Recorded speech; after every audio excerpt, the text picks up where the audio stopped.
Hello friends, welcome to Kavya's kitchen A to Z.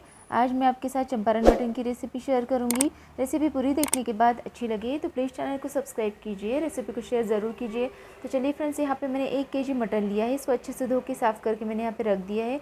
अब हम इसको मैरिनेट करेंगे। तो मैरिनेट करने के लिए मैंने यहाँ पे 2 प्याज इस तरीके से बारीक करके लंबे लंबे कट कर दिया। अदरक, लहसुन, हरी मिर्च और तेज़पत्ता लिया है। बाकी के मसाले यहाँ पे मैंने लिए हैं कश्मीरी लाल मिर्च, धनिया पाउडर, गरम मसाला, नमक और हल्दी लिए, कुछ खड़े मसाले लिए। सभी को हम इसमें ऐड करेंगे।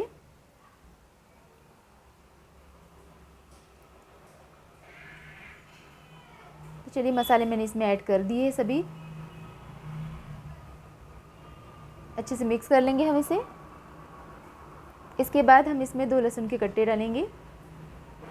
तो चलिए, इसके बाद हम इसमें सरसों के तेल का तड़का लगाएंगे। तो चलिए, सरसों का तेल इसमें मैंने गरम करके ऐड कर दिया है। अच्छे से मिक्स कर लेंगे हम इसे। तो चलिए, इसके बाद मैं एक मिट्टी के बर्तन में थोड़ा सरसों का तेल ऐड करूँगी और हमारा जो मैरिनेट किया हुआ मटन था वो हम इसमें ऐड कर देंगे।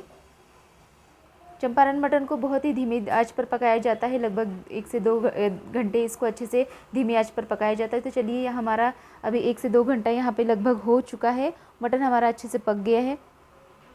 आप देख सकते हैं मटन कितना हमारा अच्छे से पका हुआ है। इसकी ग्रेवी भी बहुत अच्छी हुई और यकीन मानिए ये मटन बहुत टेस्टी बन के रेडी होता है। तो चलिए, हमारा मटन बन के यहाँ पे रेडी है। रेसिपी आपको कैसी लगी प्लीज़ हमें कमेंट बॉक्स में ज़रूर बताएं। Thank you.